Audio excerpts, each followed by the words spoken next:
우리 지역의 언어, 경남 방언에 대해 재미있게 풀어보는 시간, 경남 말 모이라. 오늘도 경남대 한국어문학과 김정대 명예교수와 함께하겠습니다. 교수님 어서 오세요. 안녕하십니까? 네, 이제 8월도 이제 하루 조금 더 남았습니다. 네. 지난 여름도 무덥기는 마찬가지였습니다만 계절의 순환은 어김없이 이제 이어져서 바야흐로 가을의 문턱에 들어섰습니다. 교수님 가을 좋아하세요? 매우 좋아하죠. 저도 가을 참 좋아합니다. 자, 가을의 문턱에서 오늘 경남말 모이라 어떤 내용으로 풀어가실지 궁금합니다. 지난 2주 동안은 그 한창 맛을 올리고 있는 감과 관련되는 얘기를 했으니까 오늘은 가을을 알리는 곤충 얘기를 할까 합니다. 곤충. 저는 우선 귀뚜라미 생각이 나고요. 메뚜기, 배짱이, 여치 이런 것들 생각이 나는데요. 네, 이 가운데서 여치하고는 명칭상 관련이 있으면서도 다른 곤충인 방아깨비라는 것이 있는데 네. 오늘은 방아깨비와 관련되는 경남말을 들려드리겠습니다. 방아깨비. 다른 건 몰라도 이렇게 두 다리 잡고 이렇게 흔들면 방아를 찌듯이 끄덕거리는 그 곤충 맞죠? 맞습니다. 19세기 전반기 유희 선생이 지은 물명고라는 책이 있는데 거기에는 방하아비로 기록되어 있습니다. 방하 히읗입니다. 방하는 방아를 찢는다 할 때의 방아이고 아비는 아버지를 뜻하는 말과 근본적으로 같은 것인데 이 말이 동물에 쓰이면 다 자란 벌레, 즉 성충을 가리키는 뜻이 됩니다. 네. 장구아비, 등의 아비와 같은 표현에 나오는 아비가 바로 성충을 말하는 그 아비입니다. 이런 측면에서 보면 이전에도 방아깨비는 방아를 찢는 곤충으로 인식됐던 것이 분명합니다. 그렇군요. 그러니까 방아깨비는 방아아비에서 바뀐 말이라는 그런 말씀이시군요. 그럼 방아깨비와 얽혀있는 좀 재미있는 경남말 부탁드려도 될까요? 표준어 방아깨비의 보편적인 경남말은 연치입니다. 연치. 네, 거제, 고성, 김해, 사천, 산청, 양산, 의령 많습니다. 네. 이런 등지에서 연치를 쓰는데 그 연치는 요치에서 니은이 첨가된 겁니다. 이 방송을 통해 제가 경남말에 니은이 첨가되는 현상에 대해 말씀드린 적이 있었죠. 기억납니다. 그 까치가 깐치, 또 깐챙이. 로 되고 또 나무를 묻힌다가 문친다 네. 이렇게 되고 또 고장난 시계를 가령 고친다 하면 곤친다로 되는 그 현상 말씀이시죠. 네. 근데 그때 이제 이 니은 첨가가 함부로 일어나진 않고 뭐 지읒이나 치읓과 같은 발음 앞에서 좀 생산적으로 일어난다고 말씀하셨던 것 같아요. 네, 잘 기억하고 계시네요. 네. 역시 수제자입니다. 그런데 그 연치가 여치에서 니은이 첨가된 결과라고 한다면 네.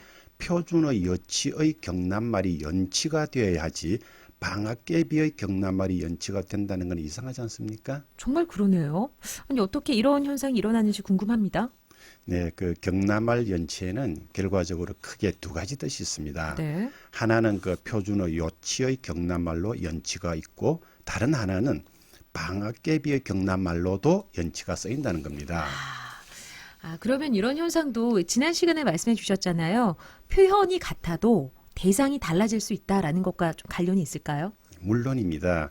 그 여치의 의미로 연치를 쓰는 지역은 거창, 밀양, 부산, 울산, 진주, 창녕, 하동 등이 대표 지역입니다. 따라서 이 지역에서는 방아깨비를 뜻하는 말은 연치가 아닌 다른 어떤 것이 되겠죠. 네, 다른 어떤 것 궁금합니다. 설명 좀 해주시죠. 네, 이들 지역에서는 방아깨비를 한글레비 또는 상글레비라고 주로 부르는데 밀양, 창녕, 울산 등 동부 경남권이 여기에 해당합니다. 네. 거창에서는 방우제비라고 남해에서는 재미있게도 이를 공치 또는 꽁치라 부릅니다. 다양하네요. 한거래비, 상거래비, 방우제비, 꽁치 이런 말도 어디에서 비롯된 건지 궁금합니다. 그 방언의 깊이는 무궁무진합니다. 네. 아직 이런 말들이 어원을 정확하게 다 알기는 저로서도 어렵습니다. 그렇지만 몇 가지는 유추가 가능한데 먼저 한글레비, 한글레비, 상글레비는 모두 레비로 끝나지 않습니까? 네. 우리말에 레비라는 전미사는 발견하기 어렵기 때문에 레비의 리얼은 앞말의 끝소리로 보아야 하고 결과적으로 전미사는 애비가 됩니다. 앞에서 그 방학개비의 19세기 표현이 방하압이라고 말씀드렸지 않습니까? 네. 그 아비의 이른바 그 이몸 역행동화가 일어나면 애비가 되기 때문에 결과적으로 한글애비, 한글내비, 상글애비는 어떠한 성충이 되어서 방학개비와 끝부분의 의미가 같아집니다. 네. 그 방앗개비 앞부분 방아는 방아 찢는 방아라고 말씀하셨잖아요. 네. 그러면 한걸애비의 한걸애비 또 한걸레비 이 상걸레비 앞부분은 뭐 어떤 의미를 담고 있는 겁니까? 레비의 리얼이 그 앞말의 끝소리이기 때문에 이들 표현의 앞말만 떼어내면은 각각 한걸, 상걸과 같은 표현이 제구됩니다. 한걸, 상걸의 걸이 무엇을 뜻하는지는 아직 알기 어렵지만은 한과 상의 관계는 중요한 그 시사점을 제공하는데 두 가지 설명이 가능합니다. 하나는 한과 상의 애초 표현은 향이었다는 것이고 다른 하나는 그 애초 표현이 한이었다는 겁니다. 네, 한과 상의 애초 표현이 한이었고 다른 하나는 그 애초 표현이 한이었다는 설명. 그렇습니다. 관련한 좀 설명 자세하게 부탁드립니다. 먼저 첫 번째 설명입니다. 경남말에서는 표준의 향나무가 상나무가 되고 형님이 성님이 되는 것처럼 네. 히읗 뒤에 이중모음이 오면 히읗은 시옷으로 바뀌고 이중모음은 단모음으로 바뀌는 규칙이 있습니다. 이것을 전문 용어로는 구개음화라고 하는 것인데 네. 그렇다면 한글과 상글의 애초 표현은 향글이었을 것이라는 추정이 가능합니다.